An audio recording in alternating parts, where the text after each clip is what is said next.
When you take a look at the work he did in Congress, his work literally touches every single American's life. But I spoke to his son about the one work that really meant the most to him. When you take a look at retired Congressman John Dingell's accomplishments, you realize he's responsible for acts that shaped America: the Clean Air Act, the Clean Water Act, the Civil Rights Act, the Voting Act. But his son, Judge Christopher Dingell, says one accomplishment in particular was personal. My dad had a sister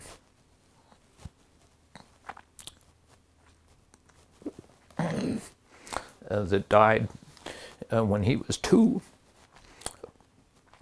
It's the kind of ailment that would be easily treatable today, but this was the Great Depression, and health care for anyone was hard to get. John Dingell's dad was also a congressman and advocated for health care access until he passed in 1955. When his son ran and replaced him, he continued the fight, determined to make sure no other family suffered like his because of poverty blocking access to health care. When Medicaid was enacted, my father was allowed to preside over the U.S. House of Representatives. My dad pulled me out of school that day so I could come watch.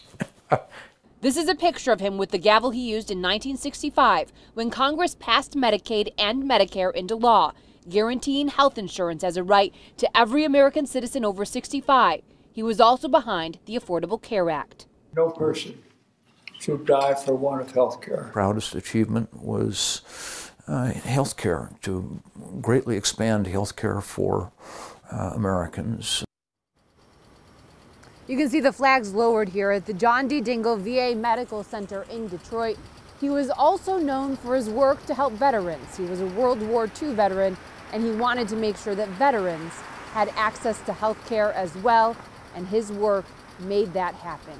Reporting live in Detroit, Kim Russell, 7 Action News. Pretty amazing to hear his son talk about that health care that so many people are still fighting for today, and his dad's memory bringing him to tears. The history and legacy, it's incredible. We will be honoring the Congressman's life next week with public services planned from Dearborn